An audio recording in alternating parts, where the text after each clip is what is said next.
Yeah, today's day is Let's Praise Capitalism. And this is, of course, a provoking statement. It is different to actually be praising capitalism in our times. Why did we choose such a title for a day like this? Well, there were three events in the past year. One was that after the past conference, Mr. Rocha, one of our guests, gave me a book. And he says, capitalism is not the problem, but it's the solution. I read it and I was excited about it. This is Dr. Zittelmann. He is so right. This is exactly what it's all about. And then in the summer, I talked to a colleague who was really working on sustainability. And he said, well, we should prohibit this and that and this, and everybody will have to make limitations. And I said, no, not necessary.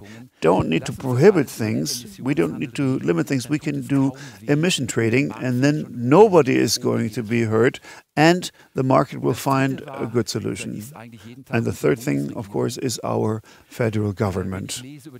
When I read about how they want to reduce coal mining in the east of Germany and how many millions and millions and billions of euros this is going to cost, why didn't we just use it within the framework of the European emission trading? Apparently, nobody in the government knew how markets work. And I thought, how can that be? We live on the basis of a capitalist system. All the technology, our wealth, our cars, our mobility, it is all born on capitalism. But nobody really knows where it comes from and how it works. And the discussions are, how can we do away with it? How can we destroy it? How can we change it? And today, I want to make use of my time to tell you what strength capitalism has and how can we put it to our use. And I'd like to talk about ACATIS for a few minutes. Of course, we are your host today, and you should know how we are faring. Well, we're doing fine. ACATIS is doing well. I have a few charts for you. Milestones of capitalism. That's a chart that I'm going to share with you. And it's incredible what capitalism has actually brought about in the past 10,000 years, or even more than 5,000 to 10,000 years, and what kind of innovations we've seen. Then I will talk about something what I call the pursuit of prosperity and the desire for making everybody the same, for alignment. Everybody is trying to find happiness. And in the rich societies, we always see that desire that is being pronounced that everybody should be on the same level. It's something that is so difficult to understand. Then I will talk about some essential elements of capitalism, what actually makes it work. And then, if we do have time, I have two examples. One is from the report of the experts committee. Why is it that so many people stay in low-income groups over generations? There are economic reasons for that. These are not poor people, but it's a question of the incentive system, which makes it very difficult for them to leave that trap. And then, of course, the example of the emissions trading. I mean, that for me is such a perfect example how we can have a clean environment using our capitalist tools. And we have a very competent speaker on that this afternoon. Now I'd like to present to you the speakers of today. Okay, we'll do that afterwards. So we will walk through these themes. There's so many people who have a number of PhDs and titles of professorships. I won't mention all of that. But what can I tell you? Look at this chart.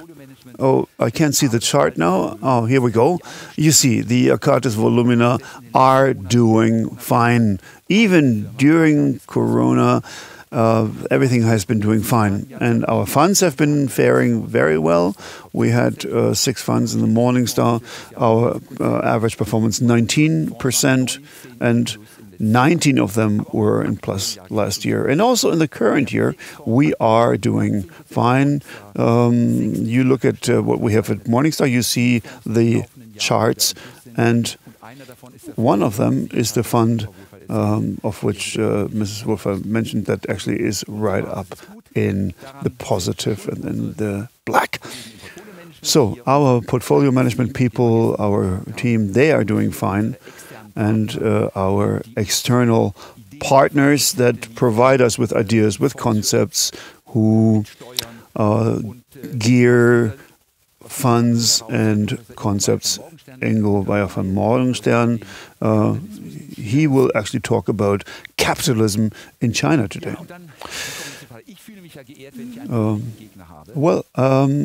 I'm very happy when I have a real foe. This is the Communist Party. They have actually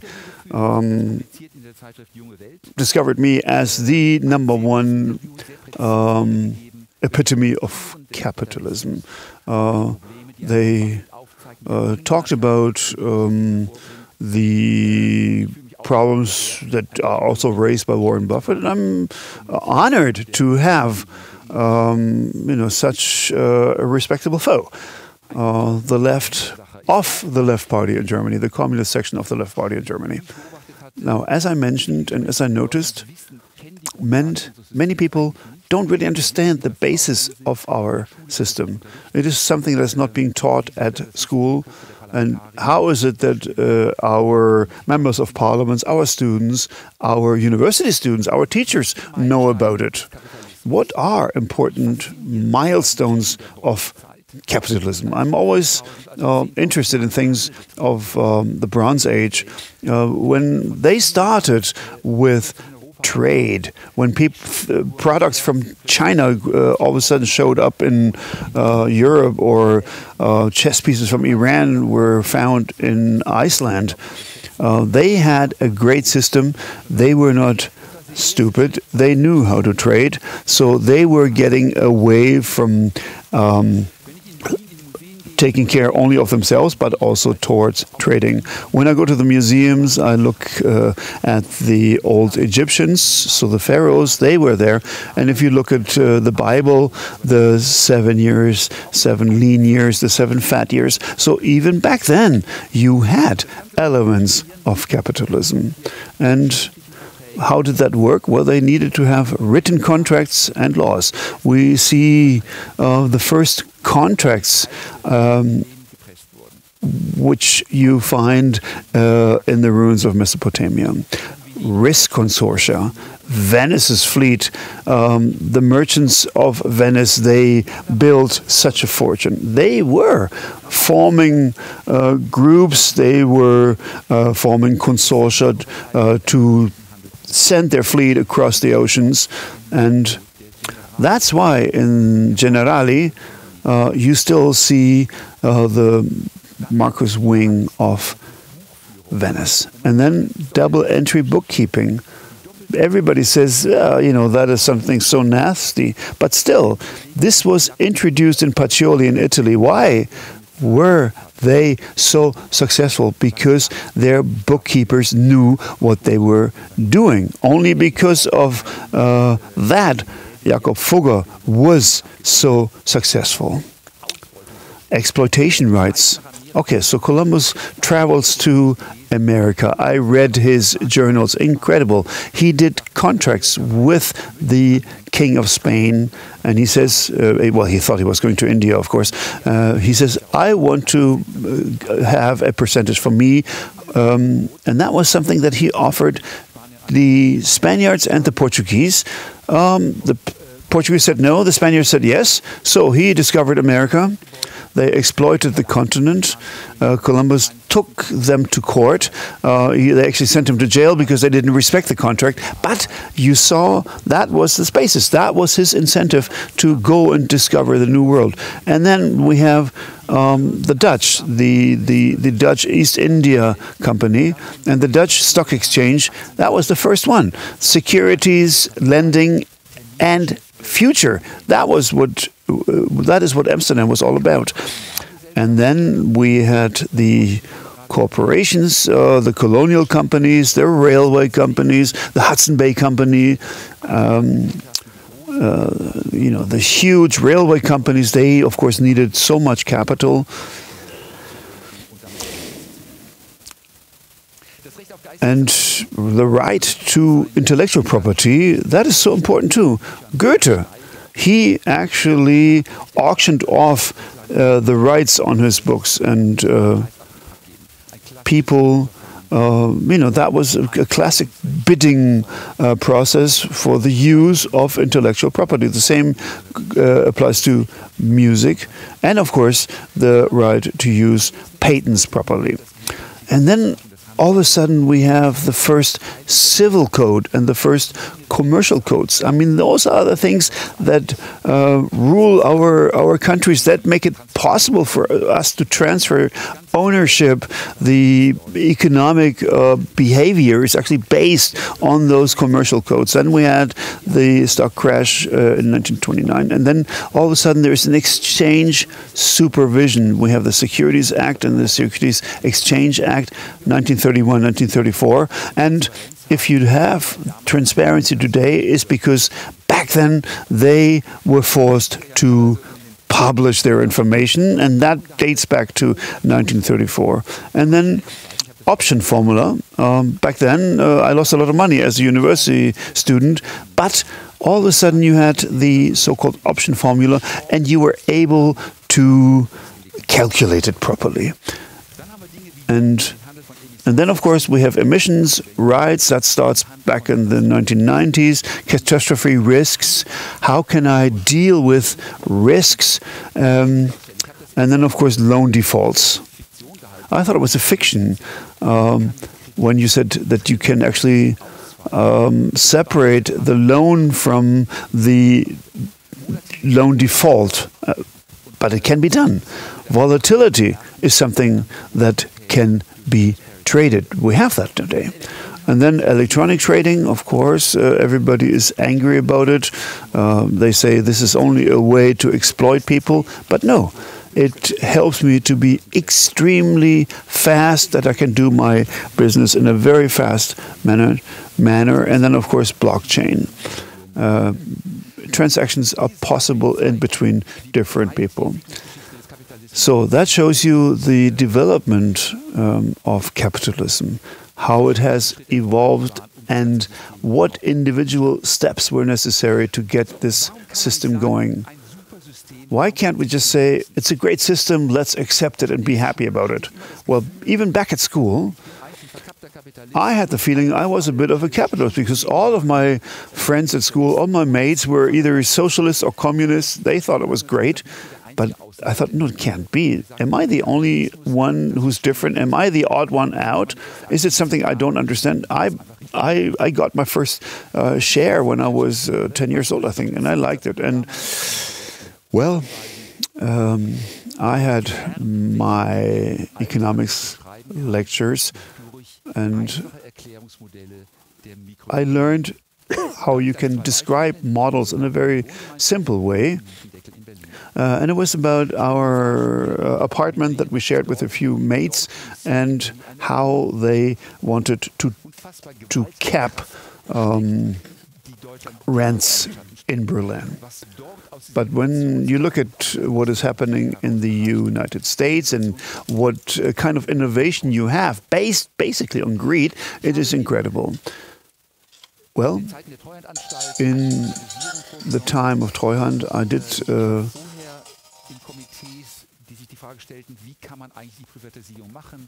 studies on privatization. How can you actually do privatization? Is it in AG? And this was, when the formerly socialist companies needed to be privatized. I looked at some places in East Germany. Communism had left these companies at a stage where they simply could not compete anymore. Of course, you have corruption. That's something that you find. And the Venezuelans, they actually voted for Chavez. It's incredible. It was a democratic election. I learned how the Greens wanted to actually force you to return your bottles and pay money for it, a crazy system. And then people said, you know, you can save the environment, but just by eating one ice cream less a day and things like that. It's incredible that the misunderstanding of so many things. And then look at the system that they use in our health system, that a doctor, a physician gets points for every time he writes a prescription. It doesn't make any sense at all. Then we have the Italians with their euro bonds. Please invest, but you know, of course, we will take care of all your debts. That's incredible. I mean, I don't understand this at all. And then in Berlin, they say we need to cap the rents in Berlin. And I mean, most investors say, okay, in that case, I will not invest there anymore. Have we never learned anything at all? And this is Karl Marx in a caricature back in the 90s. It says, sorry, guys, it was just one of those ideas of mine. The cartoon is great. The experiment was great. The idea was fantastic. Was an observer, a very keen observer, and after 170 years, we can just say we tried it in Albania, we tried it in Romania, and Yugoslavia, and Russia. It did not work, and story over. And the capitalism system, which happens to work better. I asked, you know, said, what have we learned? And the discussion is still going on, basically. I just told you that I used to live in a flat share, and that's where I learned about microeconomics. And this slide here shows you a supply and demand curve, and on the bottom axis we've got the number of bottles. That's the beer bottles, the beer crates in our flat, and on the left you've got the price per bottle, and how many bottles do I take out of the crate when I pay for the bottles separately, or we all pay for the bottles ourselves. We form a kind of fund, and we've got the demand for beer, and and after a third or fourth bottle, you know, I might think about you know, another bottle after fourth. Well, by the time we're at the fourth or the fifth, you know, we're having to add money to the pot, and so I'm saying we're paying the full price for each bottle, so it's a straight line, and there were 4 of us in our flat share, and so everything's divided by 4. So we only paid each bottle a quarter each time. So where the intersection is of those diagonal lines is where the individual price and the pot price, so you're paying later. So automatically, if paying into that pot, you automatically consume more of the same article. That can be transferred to many different issues, because you tend to spread the money out. You don't notice you're spending the money, and you're not noticing the cost that you're paying. Similarly, in Berlin, where they're putting a cap on the rent of apartments, they're totally mad. If flats cost nothing, then you have a big flat, and if they're more expensive, you have a slightly smaller flat. The curve dips slightly, and the more money you're making on the flat, obviously, as the tenant, as the landlord, the more you'll tend to build, and that's why there are lots of flats built in Berlin.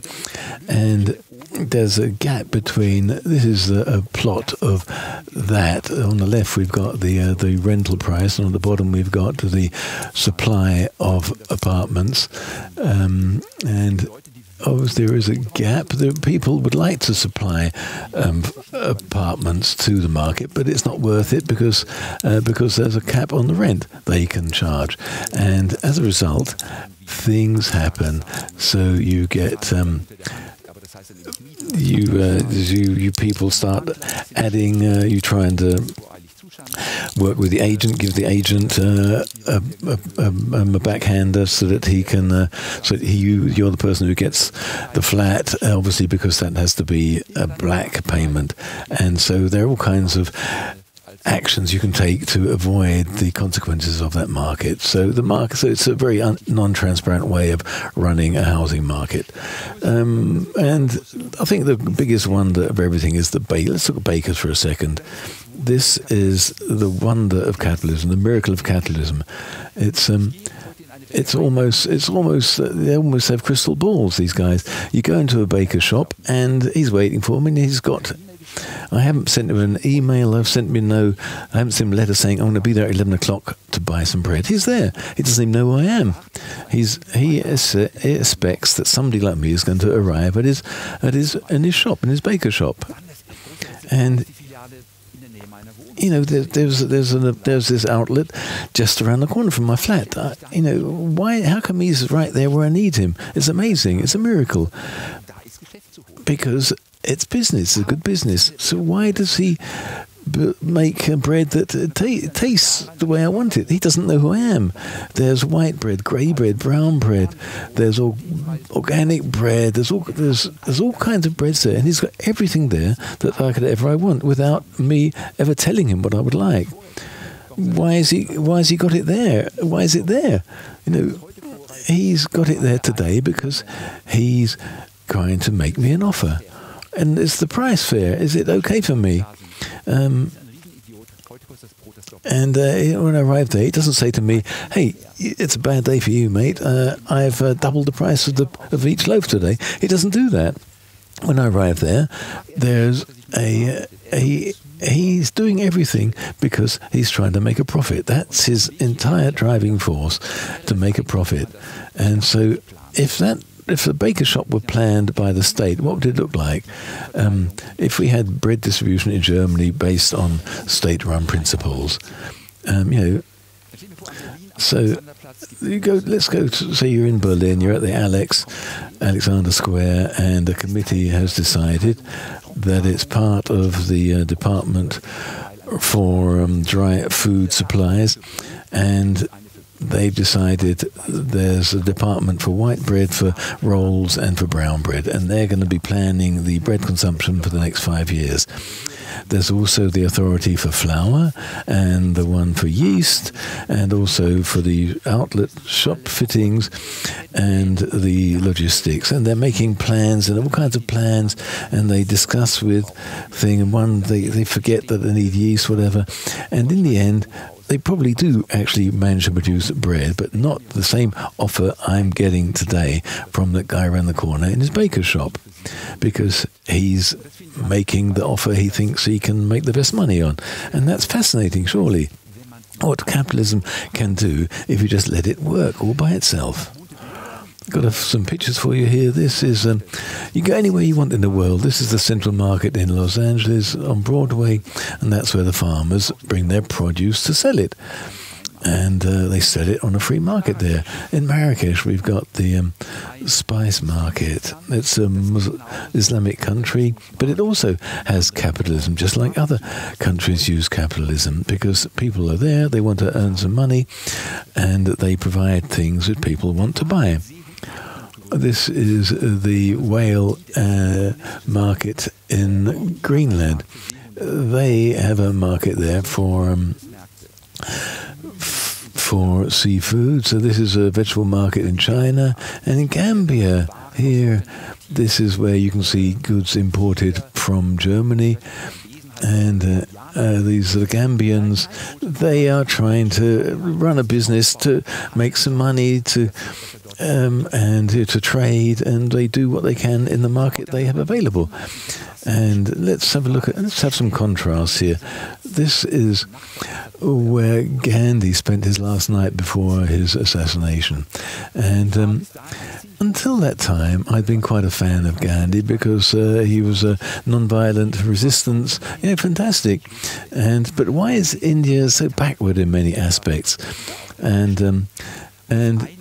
the first thing is the top quote is it's a wonderful way to spend your life, but if you live, you need to plan, you need to think ahead 20 years, and that's not the way I approach life. If you're, and it's how chaotic the world is if you're traveling everywhere using quick instruments of location. It's okay to think like that, but it would ultimately end up with a country which is backward. And so, because it cuts out the opportunity to have other products which you're not producing in your own country. And I think Gandhi has to bear some responsibility for the fact that his country is backward nowadays, or in some aspects. And this is Italy moving back into a state-run economy. And there are 3 banks. There's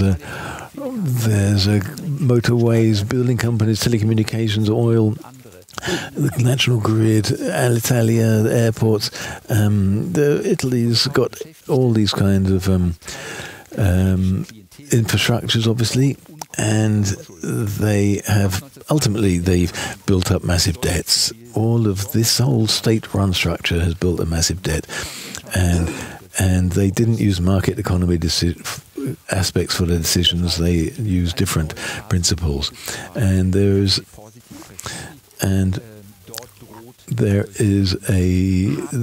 no threat of now a new state holding being formed. Have we learnt nothing from the mistakes of the past?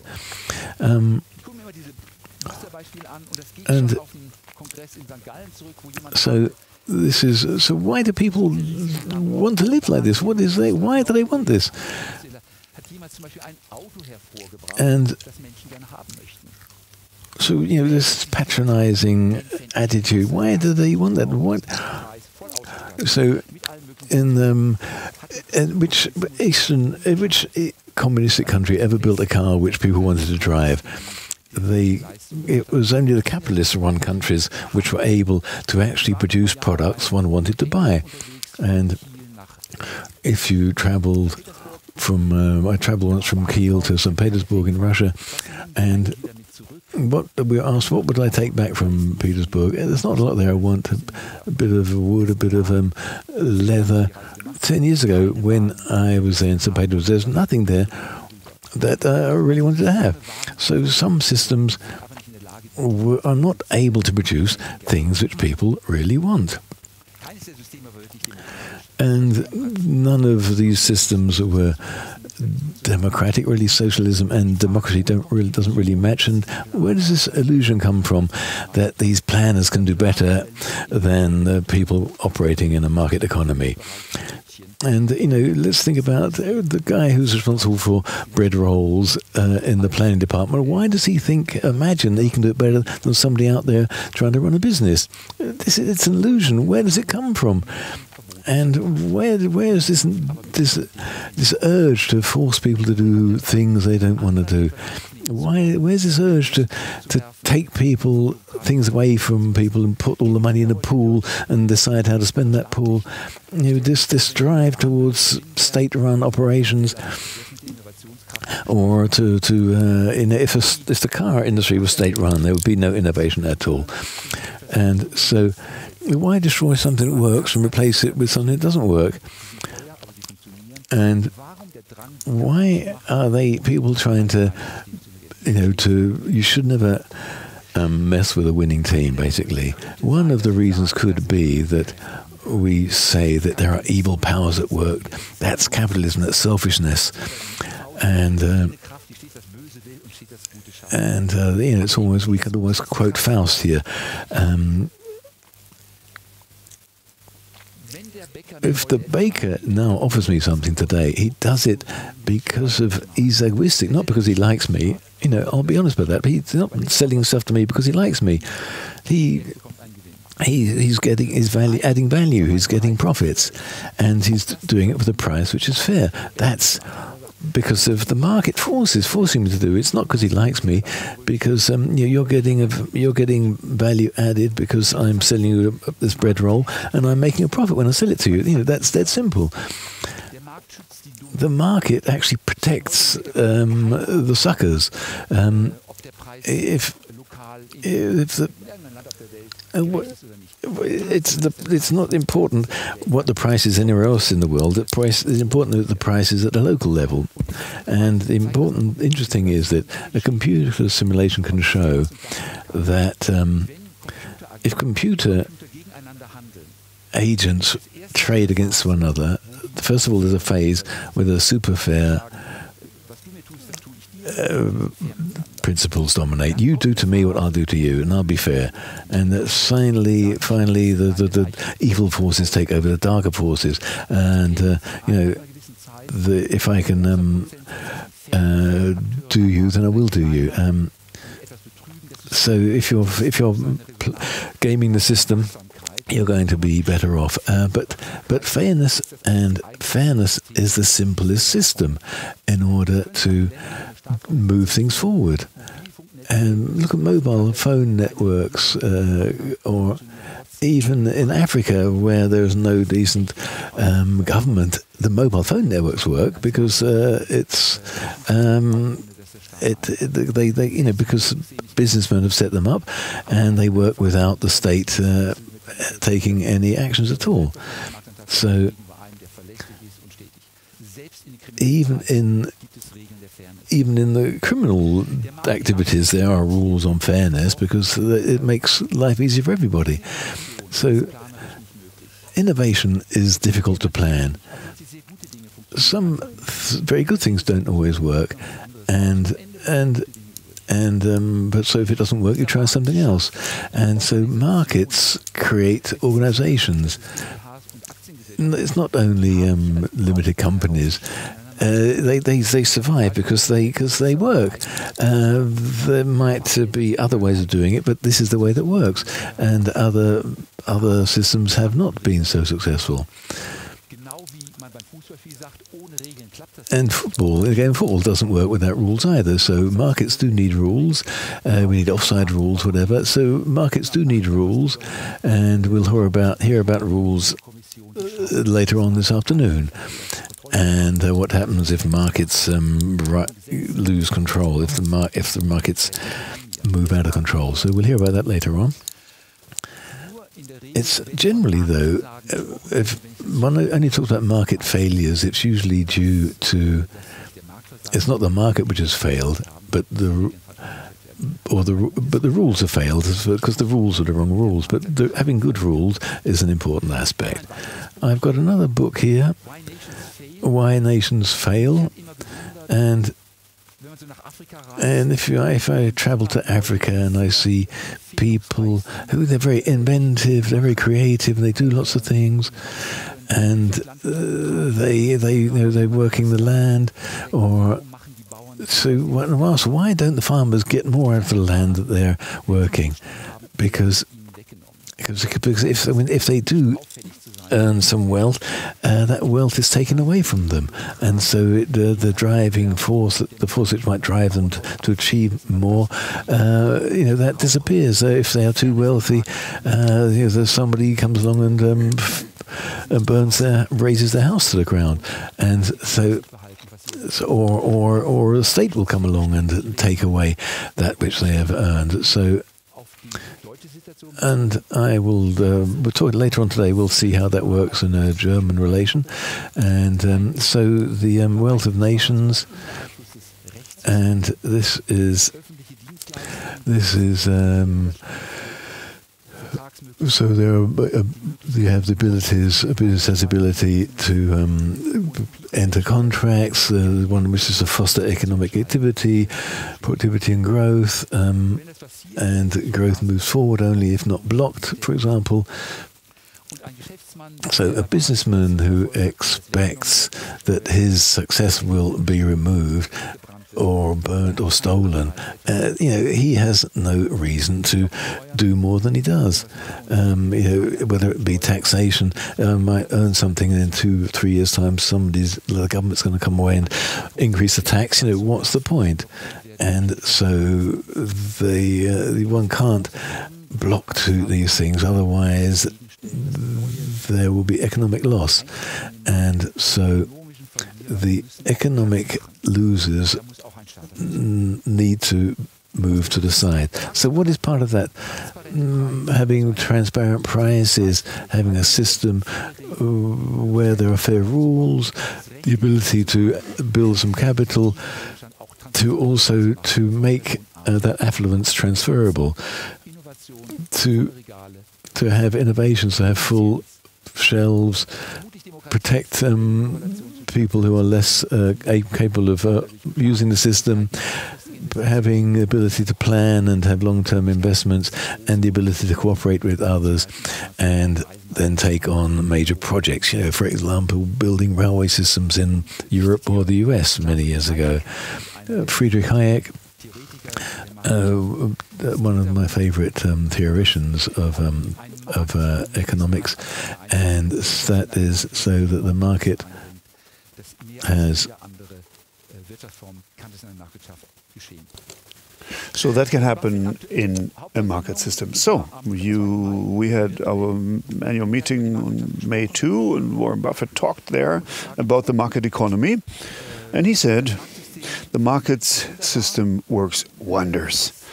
It is marvelous in many respects, but it can be brutal if it's left entirely to itself.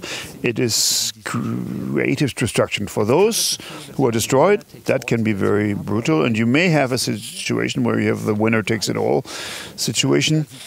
It's uneven, and there is randomness in the capital system, including inherited wealth. You need a government, you need taxes, and as government, they have to make sure that anybody can profit from it. Why is it that big companies to do that? Why is it that groups come along as those behemoths, those huge monsters? But individuals can do it, you know, like in the example of the bakery. Farmers, they cultivate the land, but they do not multiply it. The state creates an infrastructure, but does not generate on itself value. And only companies, then they can build the basis for yet creating more. Lasting value creation only takes place in companies. The wealth of an economy is the wealth of companies. So how about Germany? What does it look like there? Well, it's not all that great. Well, I plan to build a factory, Tesla in Brandenburg. I think that's where they want to do it. And then they tell you, yes, you can do it. And then you have a bunch of demonstrators saying, no, that's not a good idea. So a law has to be right, and you have to be able to depend on it. And when the government has made a decision, you must be able to rely on it. And apparently, you know, any tenant has more rights than the owner of an apartment. You know, you have those nomads living in your apartment. You cannot get them out. And then the economics discussion, you know, the railway system, 5G, that's something where the state has to kick in. And is it all plannable? We just bought an electric car, and now we get the information that is the bonus you get from the government would have been twice as much. So I don't really know what is going to happen. I need to plan. I need to be able to plan. The price for energy costs, you know, do I need to pay this or not? That may be the reason why I want to open a company or not. The taxi business, you know, the taxi people are against Uber. I mean, they are the losers fighting against the innovators. I'll give you two examples. One is from the income tax system, one from the Institute of German Economy, and there you see how people are dispersed in this system. And on the right-hand side, you have those that get money from the government, who actually get money from the government, and those who need to pay taxes. And the curve is negative because taxes are not necessarily fair. So the intense incentives to move up one tax class in the lower area, it's negative. In other words, if I leave my low income situation, I might be economically worse off than not working at all and getting money from the state. So that means the incentive system makes it that people stay in their low-income situation because there is no reason for them to leave that system. And the same applies to the emissions trading. We'll talk about that in the afternoon in detail, but the costs for avoiding a CO2 emission are uneven. As a state, as a citizen, my question is, where do I leave my money? Where do I actually help avoid CO2 emissions? So, in some cases I have an advantage, in some cases it is extremely expensive. So, do I spend 25 euros? It's either 10% less, each CO2 emitter should emit 10% less. So 10,000 kilogram less carbon dioxide through afforestation, 1,000 kilogram less carbon dioxide from emissions trading somewhere, 300 kilogram less greenhouse gases. So you look at that. Dr. Zickelmann, he's going to take over. He will speak in detail about capitalism being the solution to the problem. And then, can there be capitalism in a communist society? Mr. Morgenstern is going to be talking about that. He's going to talk about capitalism in China. And then, very exciting, how has productivity gone up in agriculture? Professor Haukap, he will talk about rules, and he will talk about the kill zone of the internet giants. Jeremy Grantham, he's going to join us from the States. He is a great friend of avoiding those problems. Professor Löschel in the afternoon then. He is also on the World Climate Council. And then we have Daniel Ineichen. Can catastrophes be tradable? So, how can I get a hurricane into a product?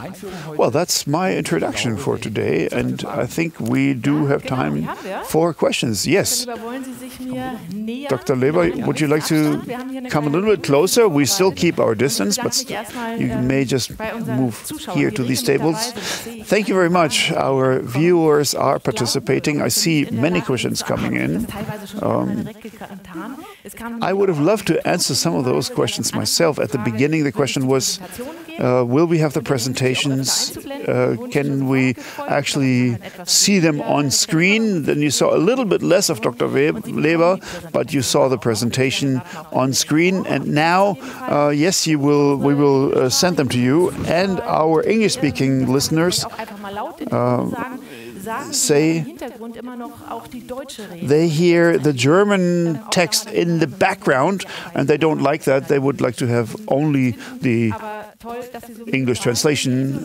Okay, good. We're happy to hear that. That's good feedback, and we're working on that. Now, we'll have some questions. We'll have time for your questions now. The first question that came in, Jürgen Beiner. You were the one who asked the first question. However, we'll wait with that because it works in the discussion with Dr. Zittelmann when he talks about China. Okay, how about the questions on your presentation? Capitalism and Republicans in the U.S. That doesn't really fit in with democracy. How does that work out?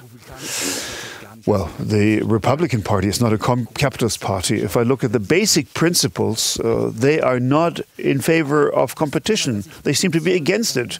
I mean, that business of turning the screws on trade, that you actually force people to pay duties on imports, that is not in line with the basic principles of capitalism.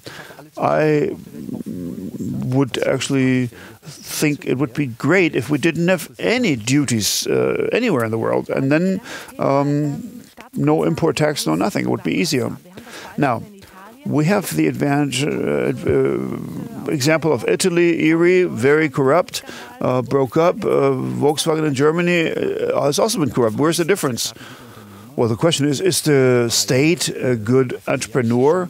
With Volkswagen, I have a feeling it's not the capitalists that are actually making the decision, but it's sometimes the Works Council together with politicians.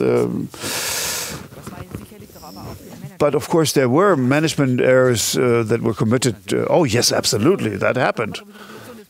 And then we had the revolution of the Works Council. Okay, you have Volkswagen with an influence from the state. In BMW, there is a family that is behind it. In Mercedes, you don't have any of that.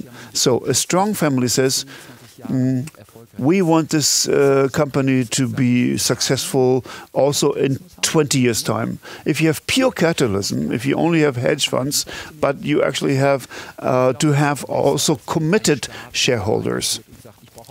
And when the state says we cannot really close down this factory because too many jobs would be lost, it's difficult. I'm not really praising the stock exchange. I think it's not good that people buy shares and then they talk about some rumors and then they sell out. So I'm in favor of keeping shares over a longer period of time. Now, we as shareholders are sometimes excluded. I want to know what is happening. I told you what is happening with ACATIS. These are current figures. They are transparent. But many, most companies with shareholders are actually superior. What is your opinion on capitalism and this equality of income? That's a very important question. It's exciting. Capital isn't fair. There are certain random moments.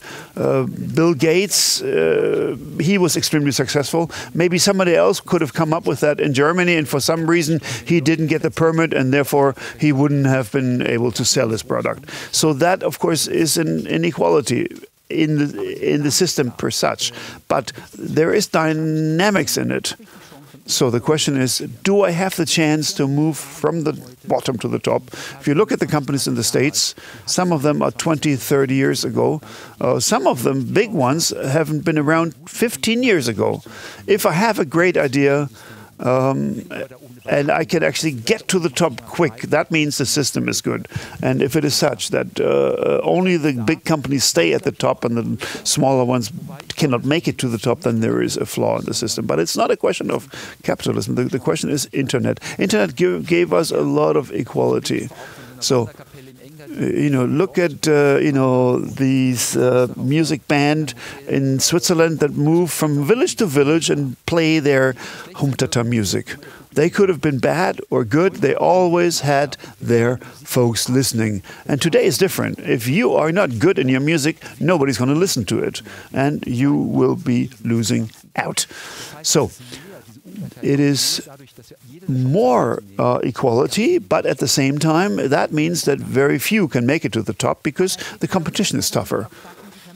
Now, but this is also about the disequality of income and how much you have. Well, if Elton John is a very rich man, you cannot say that that is unfair.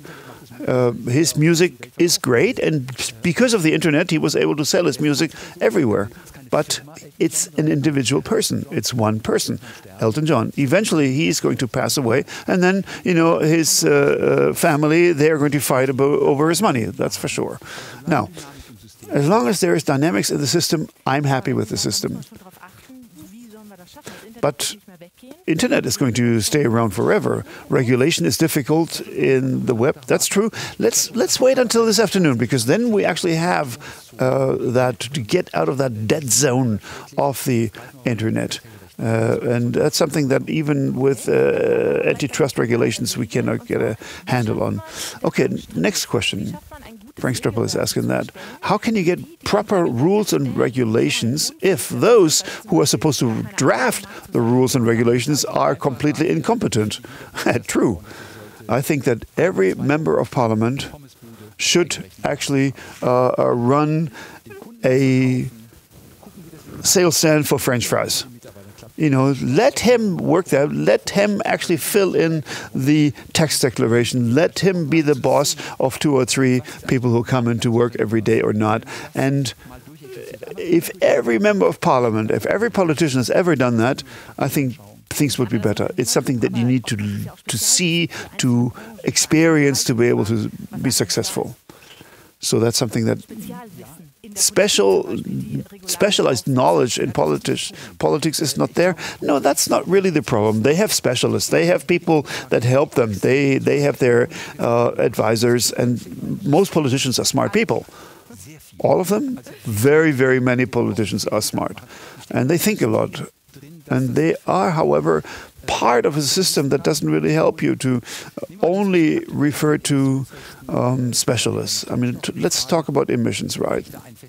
Now, do I have a fixed tax rate? And I heard Wieland Schmidt on the radio the other day, and he said, would it be nice to have emissions trading, but politicians wanted the other system because it's easier to sell. There we go again, So these abstract things are not, you cannot really sell them, they are not sexy. And if it is €2 up or down, I mean, that gives you power, and that's something that politicians don't want to give away. We have another couple of minutes. Would it make sense to not have any trade restrictions when it comes to food? Yeah, well, that can happen, that there is problems. Then if we have enough food in Europe, but if you're an African, you're at a loss. If somebody in Bangladesh wants to sell avocados or aubergine, it's difficult for him.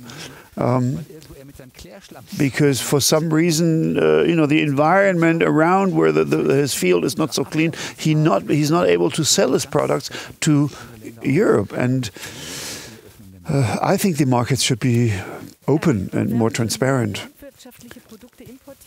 So, more agricultural products are being imported simply because, and more than we actually need, because we have so much money here. That's true.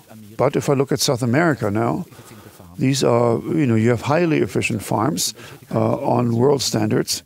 I'm sure they would be able to supply us if ours stop farming. So who should make sure that capitalism is fair? I don't know. That's a question that is difficult to answer. It has to be politics, of course. The politicians, they have created the institutions, and the institutions are there, but we shouldn't, say we'll organize that, we'll have a new law. But the problem that I currently have, how do I actually include it in my rules and regulations? And it should be done without a lot of noise. And politicians don't like it when it's too silent because they want to show how good they were. And couldn't they give us better incentives, the politicians? Well, if they give us proper incentives, the system will run very smoothly. And usually these are market incentives. Now, last question, and this is about ACATIS. ACATIS has a number of companies, and therefore we are widely dispersed. Why is it that ACATIS is better than a market ETF? Well, I tried, I was praying during the crisis. Thank God I was able to be active. I didn't have to have any oil. I didn't have to sell any consumer goods. I didn't have any of those problematic companies in my portfolio. I could decide more IT, more health. I could decide, I want more. So an ETF cannot simply provide that. And I had these levels of freedom that were great for us because I did not have to make silly decisions because I was forced to. Thank God we didn't have any airlines in the portfolio. And maybe I'm a little bit away from index, and I do that. I do that on purpose, and it was to a great advantage now.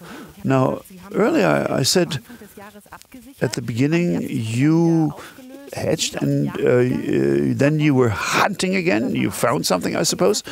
And now the question is, the markets are running like crazy at the moment. So the markets are now getting strong again. Well, I think we haven't really completely gone over the crisis, the corona crisis yet.